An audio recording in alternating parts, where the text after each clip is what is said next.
Hey, what's up everyone? Just wanted to make this super quick guide on how to farm red borders for every single Last Wish raid weapon. First, why do you want to do this? Well, Last Wish's weapons all just got updated with a brand new set of traits, and more importantly, now obviously each one of these weapons are craftable. This specific encounter might be bugged right now in that it's dropping every single weapon in the raid, which is great, so get to this if you can. But if this ever gets updated to maybe contain only specific weapons, I'll be sure to include that in the comments, but this is still a great farm, so if you're missing those weapons, even if only 2 of them are dropping, this is still a great method to do that.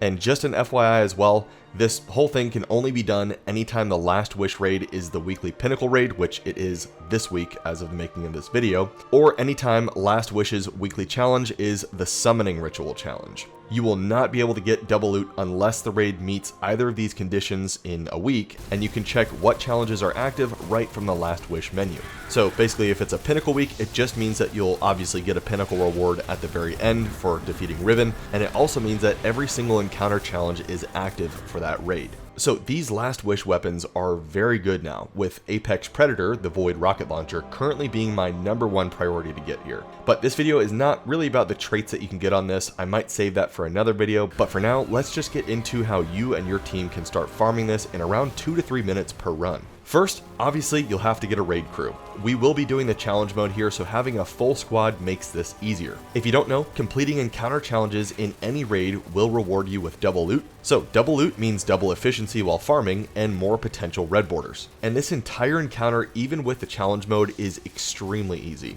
My team had 3 players that had never run Last Wish ever before, and I don't think we had a single failed run after just a couple practice runs, so don't worry about this being difficult. I was even leveling some weapons here. I wasn't using anything crazy for DPS, but if you are struggling to one-phase Kalli, you can use things like G-Horn and 5 other rockets, Divinity and Thunderlord, Divinity and your favorite linear fusion rifle as some options. Of course, high damage dealing supers, a Well of Radiance are all welcome as well. And one last thing before starting the encounter, let's make sure to grab a checkpoint. If you already know how to save a checkpoint, if you know how that's done, just skip to the next chapter in this video. But making your way to the Kalli encounter is very easy because it's the first raid encounter. The only thing between loading into the raid and the first encounter is just a tiny platforming section. You should be able to make it to Kalli in around 2 minutes, but as mentioned, what you'll want to do is make sure to have one of your teammates save a checkpoint first to save those 2 minutes every time. That way you can just load right into the Kalli encounter every time and get to farming. This can be done by first making it to the encounter and starting it.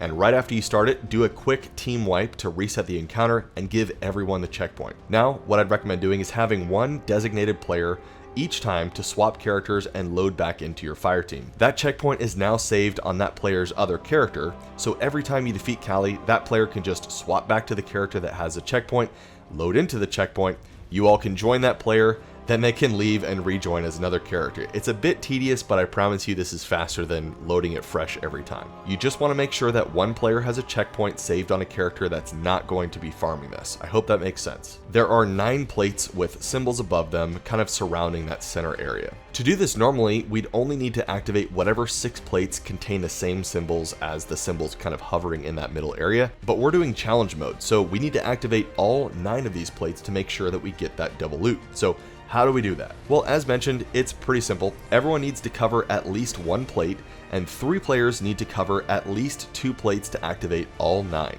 And activating a plate, very easy. If you look at the plate, you'll notice that they're kind of split into 3 sections. And once the encounter starts, you can do this just by stepping on a plate.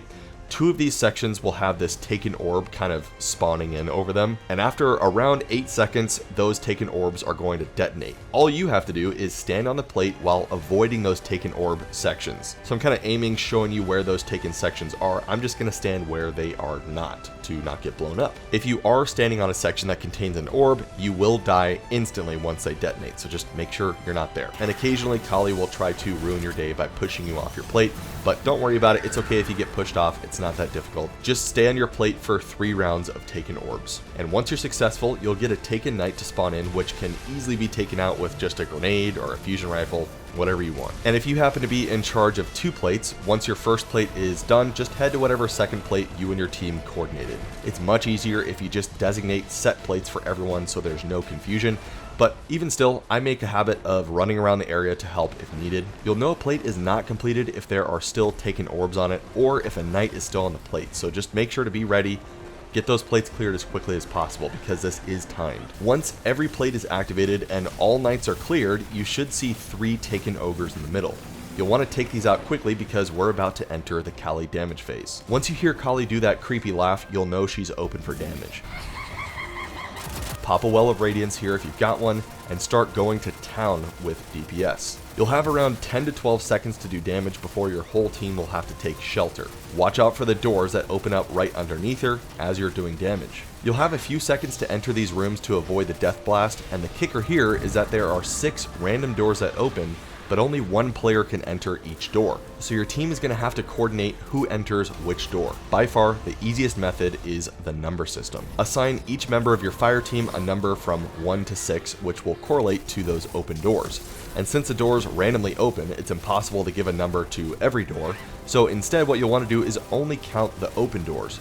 Pretend you're reading a book from left to right, top to bottom. Whatever top leftmost door is open, you'll know that's door number 1. Whatever door is the next one in the line, you'll know that door is 2, and so on. And if you have players that struggle with this, it's okay, just give them either door 1 or door 6 so they know to enter the top leftmost door as number 1 or the bottom rightmost door as number 6. It really is easy. This is like kindergarten level stuff here. But it's okay if it takes you a few tries. I know it did for me. And it's also okay if you happen to die. As long as your whole team doesn't die, the death blast will only kill players outside the doors, so you can just go revive them once the doors open up again. You'll have up to 3 10 to 12 second damage phases with take shelters in between each time. And again, we weren't trying that hard with crazy sweaty damage output, and we were able to do this with only needing to take shelter once or twice every time. If for some reason you're not able to get that one phase, which I'd highly suggest just switch your loadouts until you can reliably do that, then you'll have to do the whole thing all over again. For challenge mode, that means activating all 9 plates again.